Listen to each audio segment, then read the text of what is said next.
ನಮಸ್ತೆ. ಶ್ರೀ ಪರಂಜ್ಯೋತಿ ಭಗವತಿ ಭಗವಾನರ ಪವಾಡ. ಇಂದಿನ ಪವಾಡದಲ್ಲಿ ತಮಿಳುನಾಡಿನ ತಿರುಪೂರ್ನ ಮುತ್ತುಲಕ್ಷ್ಮಿ ಅವರು ತಮ್ಮ ಅನುಭವವನ್ನು ಹೀಗೆ ಹಂಚಿಕೊಂಡಿದ್ದಾರೆ.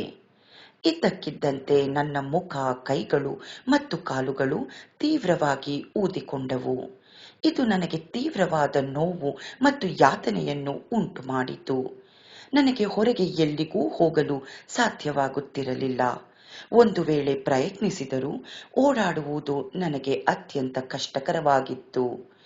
ಭಕ್ತರ ಬೆಂಬಲ ಮತ್ತು ಸಹಾಯದಿಂದ ನಾನು ಹೇಗೋ ನೇಮಂನಲ್ಲಿ ನಡೆದ ಕಾರ್ಯಕ್ರಮಗಳಲ್ಲಿ ಭಾಗವಹಿಸಿದೆ. ನಾನು ಸುಮಾರು 1 ವರ್ಷದ ಕಾಲ ಈ ಪರಿಸ್ಥಿತಿಯಿಂದ ನರಳಿದೆ. ಆದರೆ ಸುಮಾರು 2 ತಿಂಗಳ ಕಾಲ ನಿಯಮಿತವಾಗಿ ಕಾರ್ಯಕ್ರಮಗಳಲ್ಲಿ ಭಾಗವಹಿಸಿದ ನಂತರ ಶ್ರೀ ಪರಂಜ್ಯೋತಿ ಭಗವತಿ ಭಗವಾನರ ಅಪಾರ ಕೃಪೆಯಿಂದ ನನ್ನ ಕೈಗಳು, ಕಾಲುಗಳು ಮತ್ತು ಮುಖದಲ್ಲಿನ ಊತವು ಕ್ರಮೇಣ ಕಡಿಮೆಯಾಗಿ ಸಂಪೂರ್ಣವಾಗಿ ಮಾಯವಾಯಿತು. ಇಂದು ನಾನು ಯಾರ ಸಹಾಯವೂ ಇಲ್ಲದೆ ಸ್ವತಂತ್ರವಾಗಿ ಹೊರಗೆ ಹೋಗಲು ಶಕ್ತಳಾಗಿದ್ದೇನೆ. ನನ್ನ ಮನೆಯ ಹತ್ತಿರವೇ ಒಂದು ಸೂಕ್ತವಾದ ಕೆಲಸ ಸಿಗಲಿ ಎಂದು ನಾನು ಶ್ರೀ ಪರಂಜ್ಯೋತಿ ಭಗವತಿ ಭಗವಾನರಲ್ಲಿ ಹೃದಯಪೂರ್ವಕವಾಗಿ ಪ್ರಾರ್ಥಿಸಿದ್ದೆ.